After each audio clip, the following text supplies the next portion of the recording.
Hello friends, daily sports Bangla YouTube চ্যানেলে আপনাদের আবার আমি স্বাগত জানাই। আবার নিয়ে চলে এলাম খেলার নতুন ভিডিও নিয়ে। অস্কারের বিদায়ের পর ইস্টবেঙ্গলে হাবাস যুগ, জোর জল্পনা লাল হলুদ শিবিরে।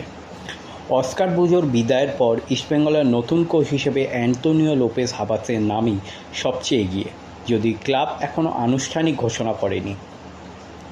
নিশ্চিত না হলেও সব ইঙ্গিত এখন একদিকেই, মোহনবাগান সুপার জায়ান্টের পর এবার নতুন কোচের নাম চূড়ান্ত করতে চলেছে ইস্টবেঙ্গল। লাল হলুদের ডাগআউটে ফের দেখা যেতে পারে ভারতীয় ফুটবলের অন্যতম সফল Spanish coach Antonio Lopez হাবাসকে।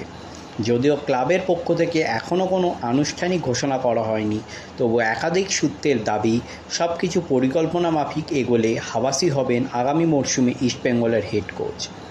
Oscar বুজোর বিদায় কার্যত নিশ্চিত হওয়ার পর থেকেই নতুন কোচ নিয়ে জল্পনা শুরু হয়েছিল। সম্প্রতি বুজো নিজেই সামাজিক মাধ্যমে জানিয়ে দেন যে তার ইস্টবেঙ্গল অধ্যায় শেষ। জানা গিয়েছে তিনি ইন্দোনেশিয়ার একটি শীর্ষ ক্লাবের সঙ্গে আলোচনা চালাচ্ছেন এবং সেখানেই তার পরবর্তী গন্তব্য হতে পারে। ফলে লাল হলুদের কোচের পদ খালি হতেই একাধিক অভিজ্ঞ বিদেশি কোচের নাম সামনে আসে। প্রথম থেকেই আলোচনার কেন্দ্রে ছিলেন অ্যান্তোনিও লোপেজ হাবাস, পাশাপাশি ভারতীয় জাতীয় দলের প্রাক্তন কোচ মানোলো মার্কেসের নামও শোনা গিয়েছিল। তবে শেষ পর্যন্ত হাবাসই এগিয়ে রয়েছেন বলে খবর। ভারতীয় ফুটবলে তার সাফল্যের তালিকা অত্যন্ত সমৃদ্ধ। একাধিকবার আইএসএল জেতানোর অভিজ্ঞতা রয়েছে তার। গত মরশুমে তিনি ইন্টারকাশির দায়িত্বে ছিলেন, যদিও পুরো মরশুমে দলের সঙ্গে ছিলেন না এবং শেষ কয়েকটি ম্যাচে তাকে ডাক আউটে দেখাই যায়নি। তবুও ভারতীয় ফুটবলে তার অভিজ্ঞতা এবং সাফল্য তাকে এখনও অন্যতম চাহিদা সম্পন্ন কোচ হিসেবে প্রতিষ্ঠিত করেছে। তবে কোচ নিয়োগের এই সম্ভাব্য সিদ্ধান্তের মাঝেই ইস্টবেঙ্গলের ভবিষ্যৎ নিয়েও অন্য একটি বড় প্রশ্নরা সামনে রয়েছে। ক্লাবের প্রধান বিনিয়োগকারী ইমামির সঙ্গে চুক্তির ভবিষ্যৎ এখনও স্পষ্ট নয়। নতুন করে চুক্তি হবে কি না অথবা অন্য কোনো বিনিয়োগকারী দায়িত্ব নেবে কি না তা নিয়ে এখনও ধোঁয়াশা কাটেনি।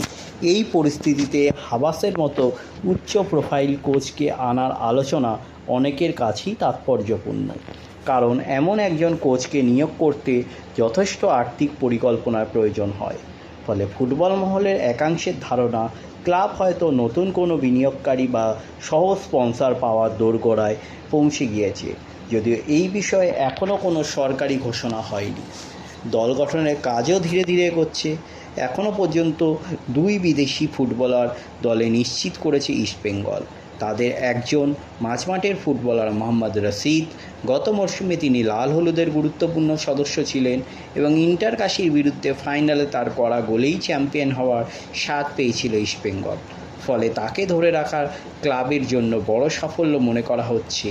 অন্যদিকে পাঞ্জাব এফসি থেকে অভিজ্ঞ স্প্যানিশ আক্রমণভাগের ফুটবলার দানি রামিরেসকে দলে নিয়েছে লাল হলুদ।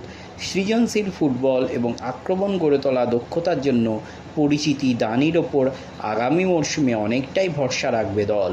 এখন সমর্থকদের নজর একটাই, কবে আনুষ্ঠানিকভাবে হাবাসের নাম ঘোষণা করা হয় এবং নতুন বিনিয়োগকারী নিয়ে ক্লাবের জটিলতার অবসান ঘটে। কারণ শক্তিশালী কোচিং স্টাফ এবং মানসম্মত ফুটবলার নিয়ে আগামী আইএসএল মরশুমে ঘুরে দাঁড়ানোর লক্ষ্যেই এগোতে চাইছে ইস্টবেঙ্গল। তাহলে এই হলো আজকে আমার ভিডিও। আবার বলছি, আমার চ্যানেল যদি আপনাদের ভালো লেগে থাকে অবশ্যই আমার চ্যানেলটিকে আপনারা সাবস্ক্রাইব করে নিন, পাশে রাখা বেল আইকনটিকে ক্লিক করে দিন যাতে সবার প্রথমে আপনারা আমার ভিডিও দেখতে পান। ধন্যবাদ।